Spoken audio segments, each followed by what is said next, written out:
Bonjour! Ça va? No parlez-vous français? No. ¿Cómo estás?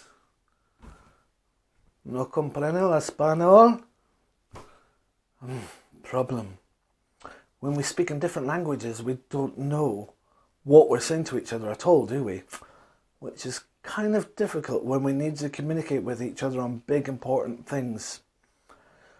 Just so happens, I know a really cool story in the Bible that talks about that very situation and what happened because of it. Are you comfortable? Are you sure? Okay. God looked. Something was happening in the land of Shinar. God listened, and this is what he heard. "Excuse me," called a tall man.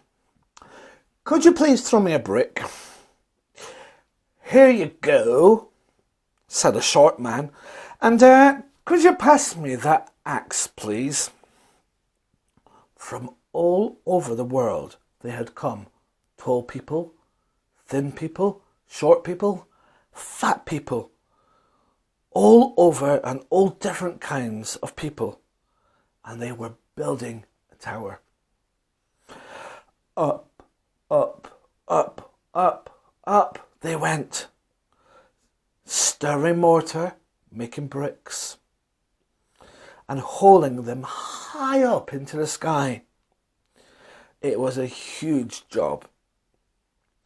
And it was hard work.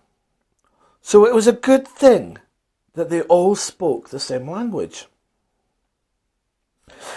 At least they could understand what each other was saying. God looked, and God listened again. This is what he heard. "Say," asked the fat man, "why are we building this tower anyway?"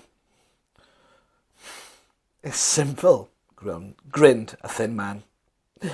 "When we are finished, this will be the tallest tower in the whole wide world." Now when God heard that, he jumped. And then he smiled, because he listened again a little bit more. "We'll be more famous than the greatest king. We'll be more important than God himself." "More important than me?" God chuckled to himself. Well, we'll see about that. That's when God decided to play the world's first trick. Now, did he wave his hand? Did he say some special words? Or did he just think it into happening? No one knows. But the next time God listened, this is what he heard. "Hey, you," called the man. "Pass me some mortar, please." "What?" snorted the short man. "Hot mortar bottle," which means something like, "What did you say? I can't understand you." God chuckled again. He was enjoying this, so he listened some more. "Excuse me," asked the fat man, "could I borrow your hammer?" But the thin man didn't have a clue what he meant. "Hobwob?" he asked. "Flub bubba gobble gobble?" Which means something like, "What? You're not making any sense at all." And so it was all over the tower. Instead of one language, there were suddenly hundreds. The workers couldn't understand each other.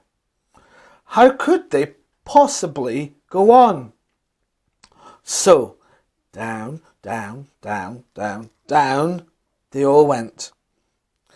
Then they babbled off in every direction, leaving the tower half finished, half done. And whenever people passed by, they were not amazed.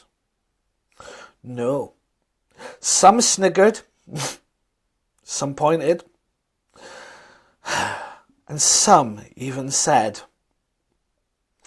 "Fleb, neb, schleblep, a zep," which means something like, "See those men who weren't important than God, after all." Now, I know that things are really difficult at the moment, but one thing that you need to take from this story that is really important is that when things get really difficult, we need to keep talking to each other. So, my point in a nutshell is keep talking to the people that you love, keep encouraging each other, and keep telling each other, "I love you." And that is one of God's greatest commands. Stay safe, people, and I hope to see you soon.